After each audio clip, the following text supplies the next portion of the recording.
I mean, in a way of thinking, I learned about joy from Barry Edwards and score from Charles Coonrad. And here becomes the new title for my book called JoyScore's, which I finished in 2017.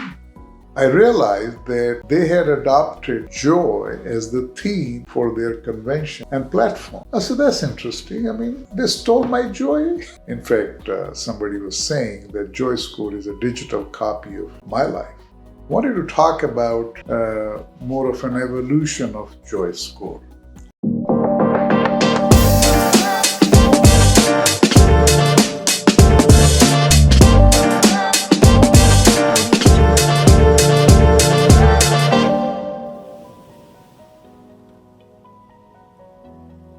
Good morning. I am Bob Singhal, a founder of JoyScore's, aka Professor Joy. So Gary Metzger is not with us today. He's out somewhere. But we have our social media expert, Steffi. And I actually wanted to talk about more of an evolution of JoyScore's. How did JoyScore's start and where it got its initial inspiration from? So, decades ago, I used to teach with Barry Edwards in my department, and she wrote a book called Drawing on the Right Side of the Brain. And I learned from that book that in order to activate your creativity and intuition, you need to connect with your right side of the brain, which is on the right, and the left is more analytical.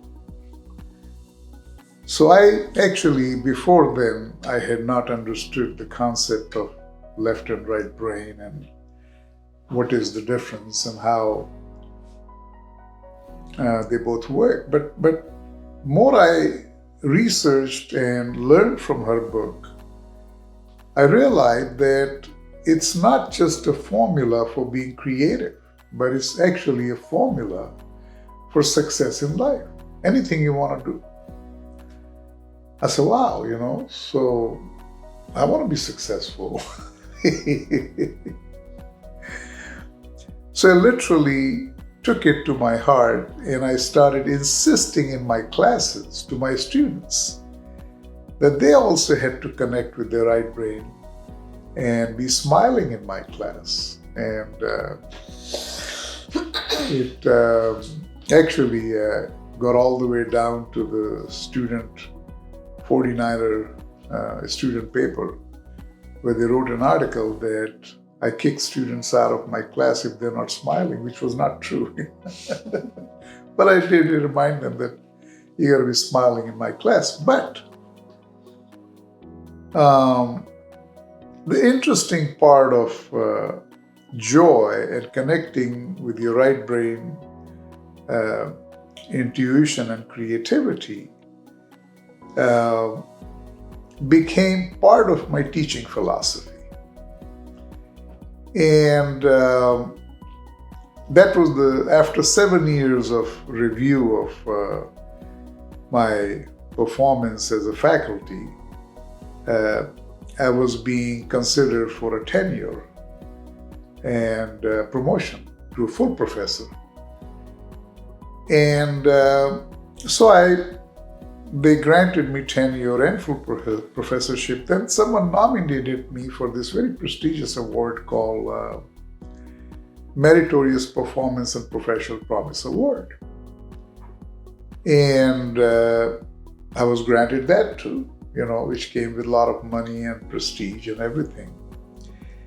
But all it happened because of my recognizing the value of joy in my teaching philosophy, in my life, in my way of practicing architecture and design and everything. And then I became the chairman of the design department, and also the AIA president, which is American Institute of Architects, our chapter. And slowly I acquired some companies. I already had my architecture and construction company. And with all that and high level of success, I started collecting cars and motorcycles. I think at the time I broke my leg, I had over $1 million worth of cars and motorcycles. And I broke my leg on a motorcycle, Harley Davidson V-Rod. So I thought I died. I woke up in the hospital and realized, no, I'm not dead. So I said, that's the good news, that I'm not dead. But what am I doing with my life? All I worry about is making money, more and more and more. And I already made a lot of money. And actually, I had gone to, because I had multiple companies, I had gone to Harvard Business School, OPM, executive program. And the first week of the program, they had us analyze our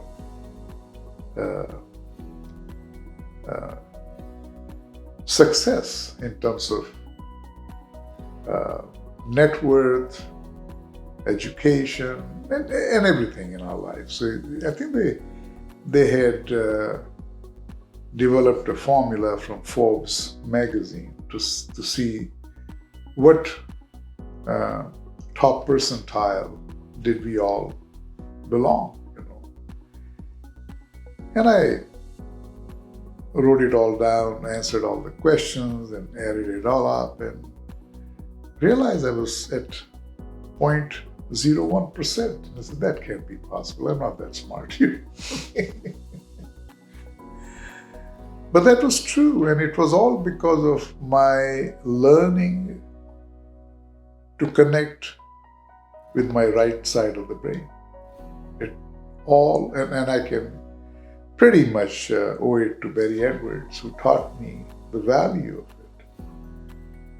So I started working on this book, which I wanted to teach people how to emulate me or do what I did to achieve success. So the formula was JoyScore for success. That was the concept. So the first book I published in 2011 called Joy in Health and Happiness. And everything I learned from my executive program, I started teaching to all the key executives of my companies that I gave to my family, because I was not interested in running any company or teaching or making money. I was just dedicated to help mankind, others, that was my goal. So I started teaching this class, and I have had this very old habit of making my students read a book and make a presentation about what the book says, summarize it. So one of the books someone read was called Game of Work. Charles Coonrad wrote this book called Game of Work, where he talks about how to change work into game, because he was a football coach. So all he knew was how to do sports, So he wanted people to work like they're playing sports, game of work. And he said, keeping score is breakfast for champions. I said, wow, that's interesting. My book that I wrote, Joy in Health and Happiness, it doesn't have a score. So I said, there is something very important missing in that book, which is because I want people using JoyScore's, my book, to be champions. So I said, well, I'm going to borrow score from Charles Coonrad. I already have Joy, and I want to call it JoyScore. Very natural. In a way of thinking, I learned about joy from Barry Edwards and score from Charles Coonrad. And here becomes the new title for my book called JoyScore, which I finished in 2017. And I said, okay, I can again sell a few 100,000 copies, and then what? So I said, no, I want to reach millions. That's not enough. So I decided to develop an app which would allow me to reach many more people than the books people would buy. So here we have been on this journey to develop this app called JoyScore. And last year, when Kamala Harris was one of the presidential candidates, I realized that they had adopted joy as the theme for their convention and platform. I said, that's interesting. They stole my joy. I haven't patented it. It's not something you can patent. Joy is a universal term, it's for everybody out there. But I said, they are using my philosophy for their platform. Yeah. And then they invited Oprah. She came out and then is introduced Joy. Joy! I said, wow. And she, I think, in the media, perhaps one of the most distinguished, accomplished person. Mm-hmm. Oprah is no doubt perhaps one of the best, So she introduced Kamala Harris, the concept, and with what I saw, I thought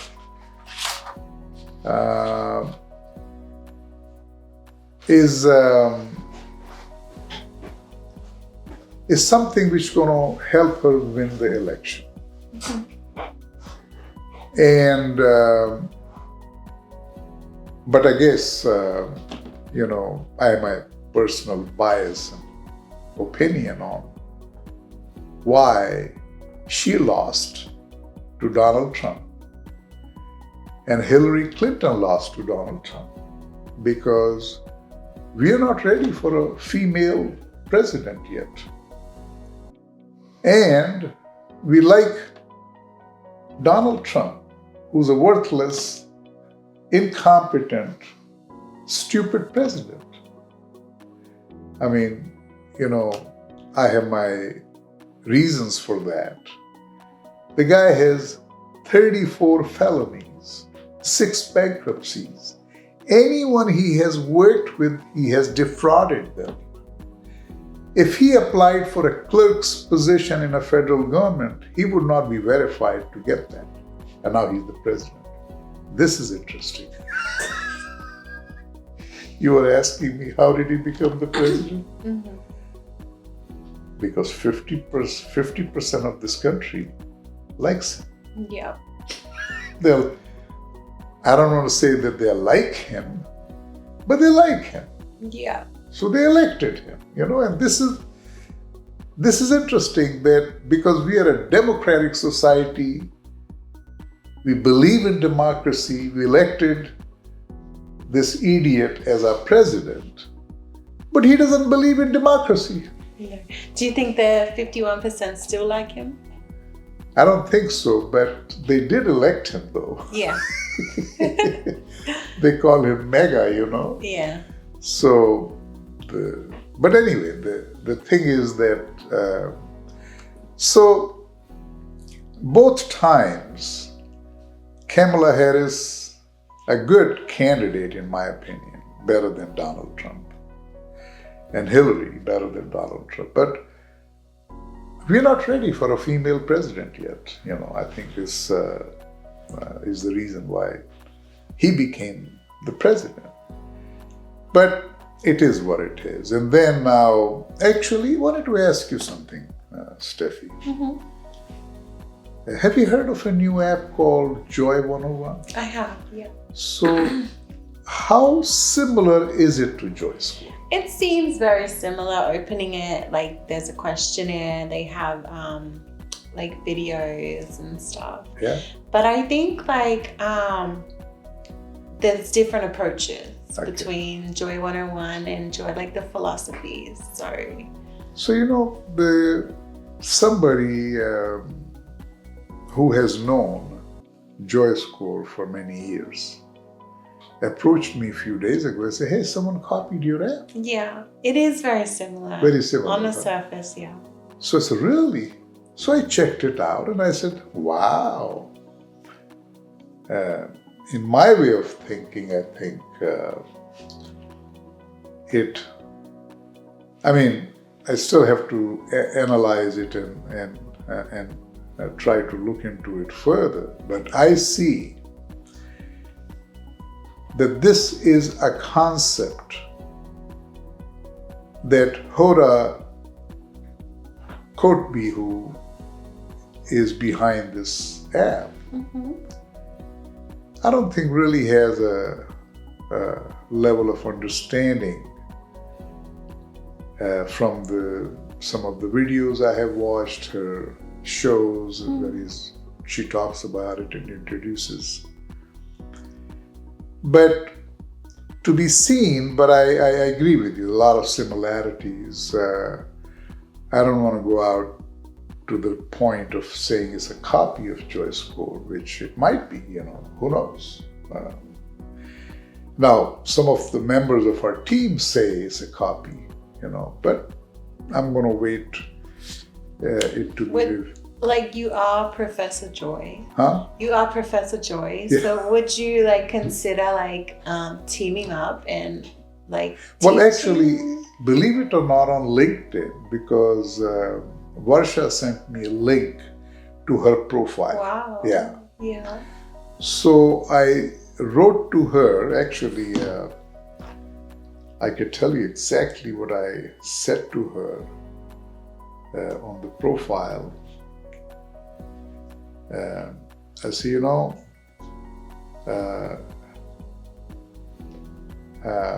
this is Bob Singhal, the founder of JoyScore's. I started this idea decades ago. Published the first book called Joy and Health and Happiness in 11, finished JoyScore's book in 17, and started developing the JoyScore's app as well. I find Joy 101 with some similarities. Let's talk, perhaps we can collaborate. Okay, nice. You know. But I think there is definitely,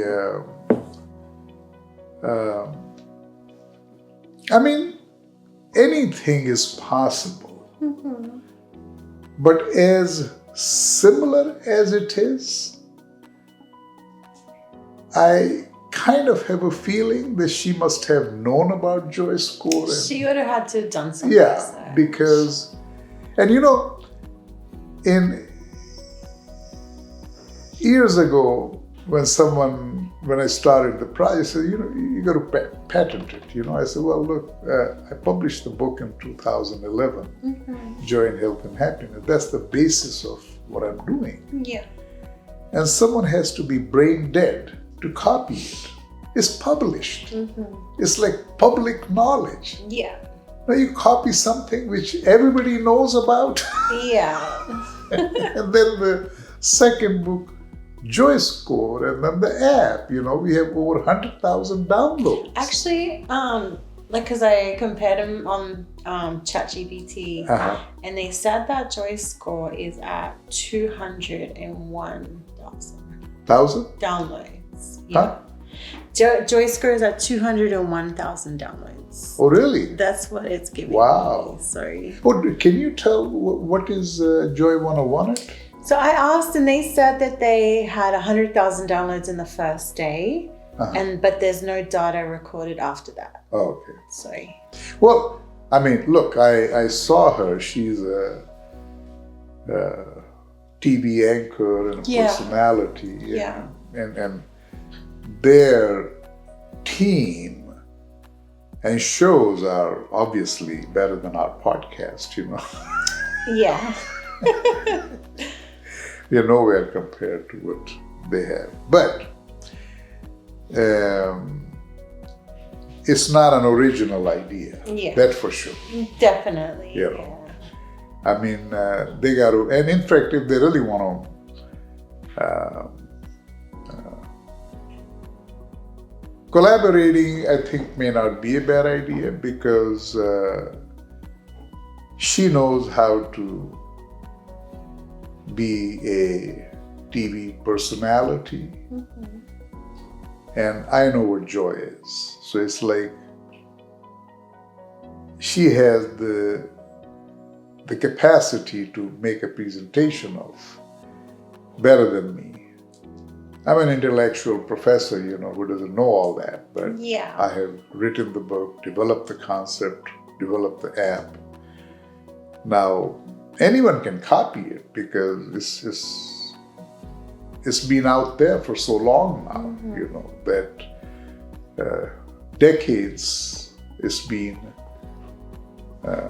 there. So you don't want to copy something which is so widely published, you know. And she just started this thing like recently. Yeah. Yeah. And I noticed they don't have any like daily trackers or gamification or anything. Well, I mean, I'm sure we have certain things and they have certain things, but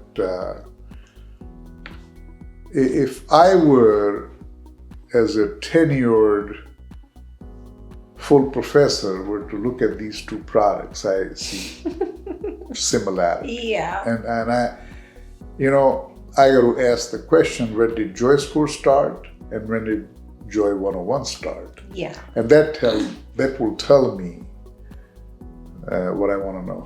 And like you said, like she definitely had to have seen our app because you do your research when you... Right, absolutely. I mean, unless she has people working for her who are not doing a good job of checking things out. You know? Yeah. I mean, look, a while back, we had hired this company called ASO Desk to look at JoyScore app and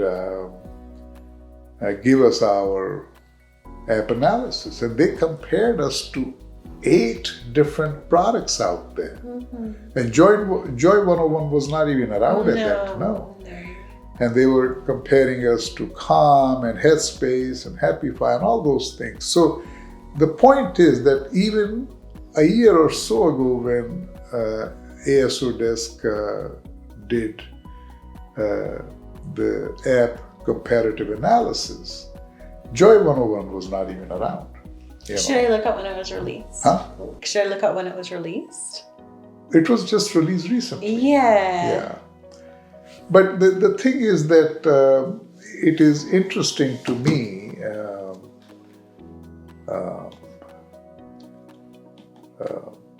Well, it is what it is. And I think we have to stay focused on our project, concept, product.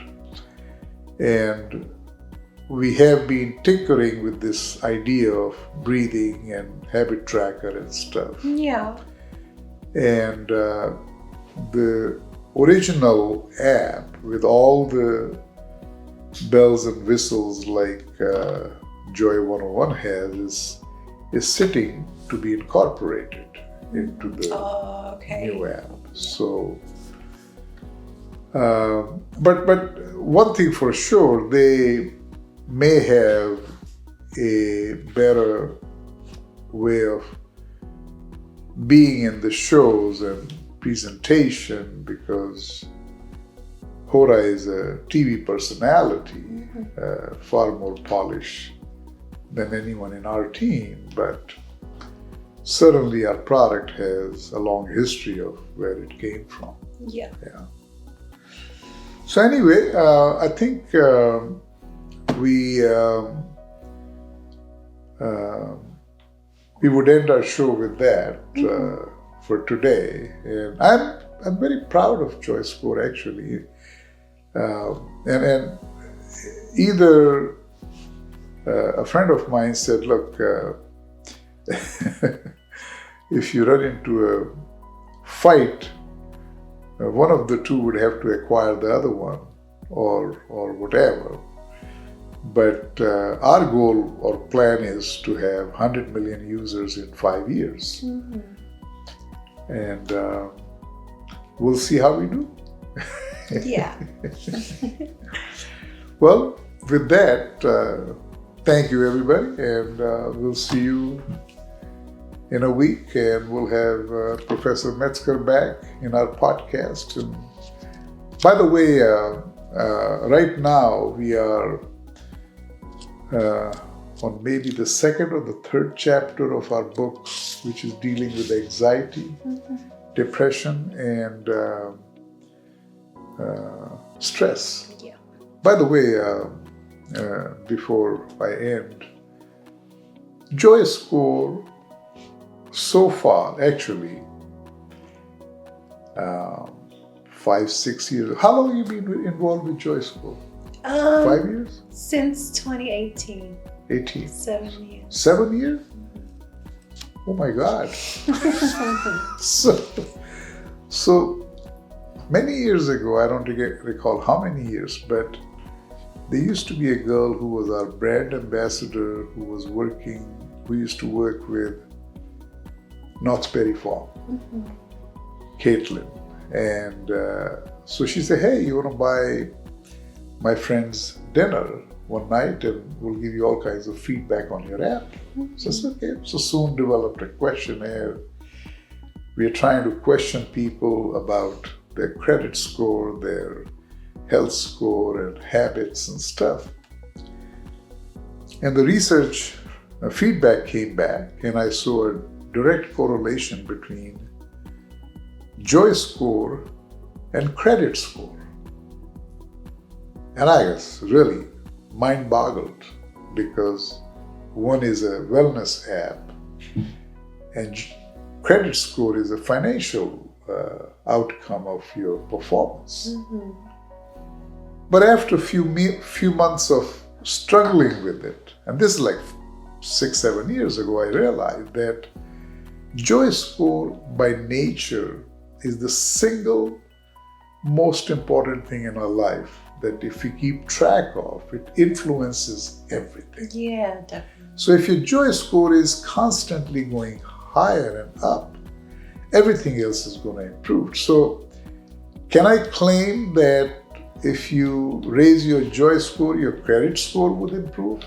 I don't know, but there is a correlation between the two. The health score, so every score in life, now we are developing concept on anxiety, depression, stress, and obesity, which is the next book.